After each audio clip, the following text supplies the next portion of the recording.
नया चैप्टर हम स्टार्ट करने जा रहे हैं सांख्यिकी। सांख्यिकी जिसको स्टैटिक्स हिंदी में इंग्लिश में स्टैटिक्स कहते हैं, 14.1 चैप्टर में है। तो सांख्यिकी की जरूरत क्यों पड़ी, पहले हम इस पे जाएंगे कि सांख्यिकी की हमको जरूरत क्यों पड़ी। पहले क्या होता था कि जो आंकड़े हमारे पास आते थे तो जनसंख्या बढ़ते बढ़ते पहले क्या हो गया कि एक समूहों में बटा होता था तो हम आसानी से गिनती कर लेते थे।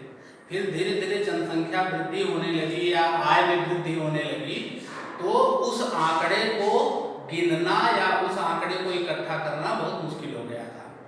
तो इन्होंने फिर एक नियम निकाला कि एक सभी आंकड़ों को एक वर्ग में विभाजित कर दिया जाए, एक सिस्टम बना दिया जाए कि ये उम्र से इस उम्र के बीच में कितने लोग हैं, या आय निकालना है तो, या किसी के प्रति व्यक्ति आय निकालनी है तो भी वही नियम है कि कितने से बीच में 1200 से लेकर के 1500 मासिक इसकी आय है।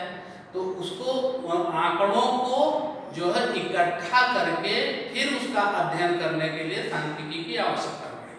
तो मुख्य रूप से सांख्यिकी में 3 हैं, एक है माध्य, माध्यिका और बहुलक।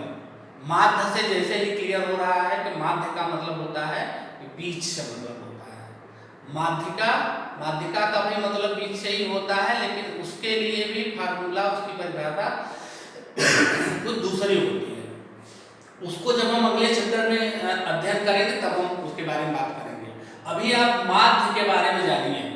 तो अब माध्य में भी चूंकि हम पुरानी पद्धति को भी लेकर चलते हैं, नई भी लेकर चलते हैं। तो पुराने में जब हम देखते हैं कि जब आंकड़े अवर्गीकृत थे, जब व्यक्ति अवर्गीकृत था, अव्यवस्थित था, तब हम क्या फार्मूला यूज करते थे। तब हमारा फार्मूला होता था जब आंकड़े अवर्गीकृत हों तो माध्य होता है, माध्य को हम x बार से प्रदर्शित करते हैं। इसका होता है कि कुल पदों का योग बटे उनकी कुल संख्या।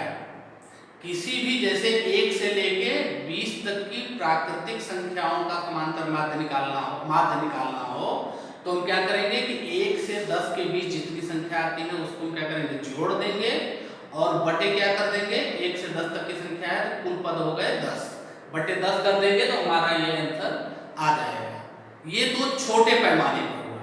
अगर बड़े पैमाने पे आता है, जैसे कि अब आंकड़े वर्गीकृत हो जाए, वर्ग में बांट जाए, संख्या निर्धारित हो जाए, कि जैसे इसमें लिखा गया है पौधों की संख्या, जैसे पौधों की संख्या लिख रहा है इसमें कि 0 से 2, माने 0 से 2 की जो पौधों की संख्या है उस घरों में कितने, एक घरों में 0 से 2 पौधे लगाए गए, इसका मतलब ये हुआ। और 2 से 4 पौधे 2 घरों में लगाए गए। ये अब आंकड़े को हम व्यवस्थित कर रूप में ला रहे हैं। तो इस तरह से ये CI होता है, इसको हम कहते हैं क्लास इंटरवल या वर्ग अंतराल, क्लास इंटरवल या वर्ग अंतराल बोलते हैं। ये F होता है घरों की संख्या, F का मतलब होता है फ्रीक्वेंसी, फ्रीक्वेंसी मतलब बारंबारता, तो उसको बारंबारता के रूप में लेते हैं। और 4 से 6 जो पौधों की संख्या है वो एक घर में है, 6 से 8 पौधों की संख्या जो है वो 5 घरों में है। तो इस तरह से ये क्वेश्चन बनता है। अब हम एक फार्मूले पे आते हैं। ये हमारी प्रत्यक्ष विधि है, इसकी भी 3 विधियां हैं। हम केवल पहली विधि पे जा रहे हैं, वर्गीकृत में पहली विधि पे जा रहे हैं। पहली विधि में फार्मूला है सिग्मा F1 x1 बटे सिग्मा F1। पहली चीज तो ये जान लीजिए कि सिग्मा F1 को आप n भी लिख सकते हैं, इसको n भी लिखा जा सकता है, इसकी कुल संख्या को हम n भी लिख सकते हैं, तो n भी हो सकता है। सिग्मा F1 की जगह हम n भी लिख सकते हैं। और ये सिग्मा जो सूचक होता है, सिग्मा सूचक होता है कि f into x का योगफल। सिग्मा का मतलब योगफल, माने f और x का जो जोड़ आएगा वो सिग्मा F1 और x1 का लाएगा। यहाँ हमने इसीलिए I बराबर 1 कर दिया है, तो उसका मान 1 के बराबर आता है। फिर अब हम फार्मूले पे आते हैं। अब यहाँ हमको क्लास इंटरवल मालूम है, F1 मालूम है, हमको चाहिए क्या x1। तो अब x1 निकालने की विधि क्या होती है x1 निकालने की विधि ये होती है कि हम, ये होती है निम्न सीमा और ये होती है उच्च सीमा। तो निम्न सीमा और उच्च सीमा को जोड़ करके 2 का हम भाग दे देते हैं।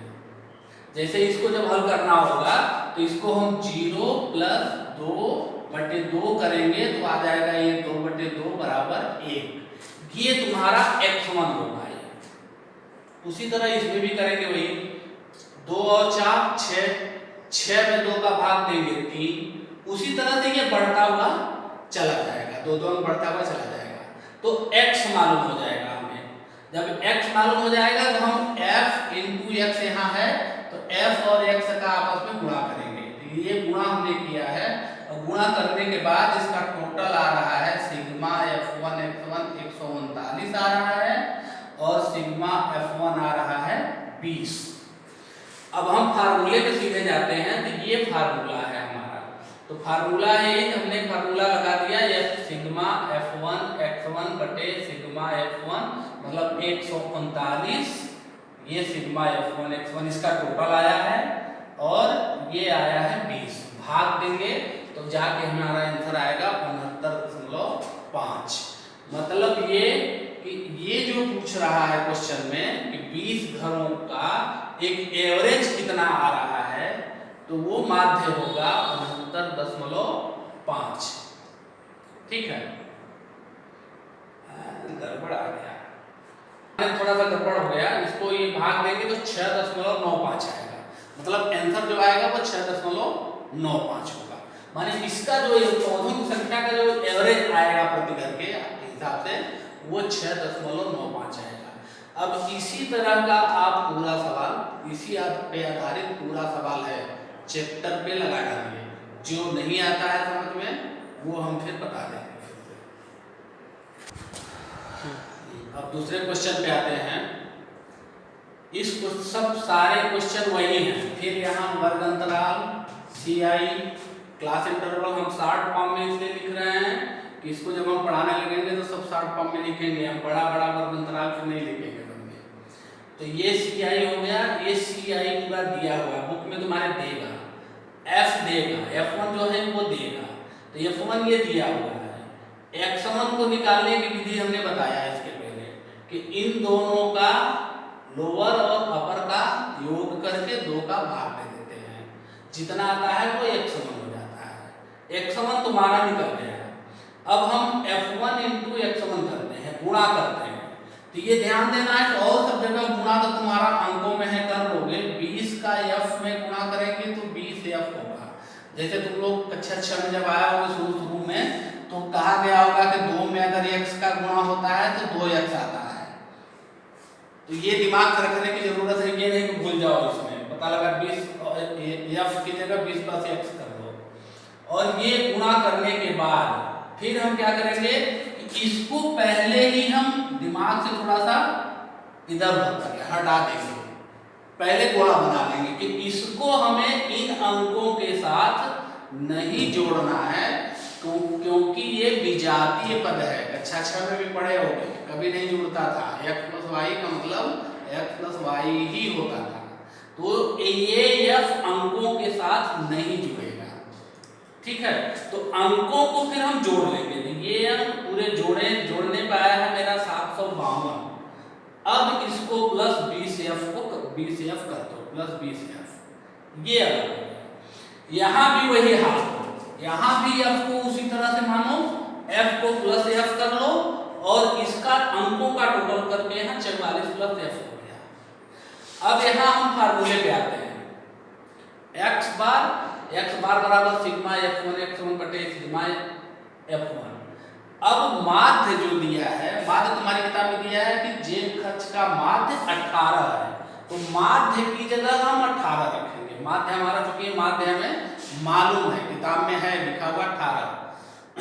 Sigma f1 x1 752 plus 20f बटे 44 प्लस f। अब हम क्रॉस मल्टीप्लाई करते हैं, तिर्यक गुणा करेंगे तो 18 का हम 44 में और 18 का f में दोनों गुणा करेंगे।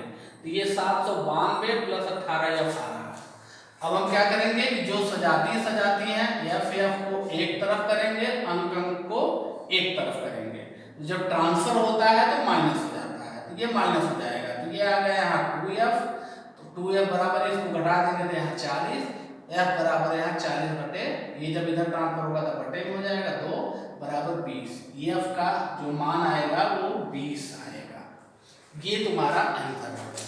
अब हमको लग रहा है कि इस चैप्टर में सवाल आप लगा लेंगे, शायद एक आध सवाल ऐसा हो जो ना आए, जो नहीं आएगा वो हम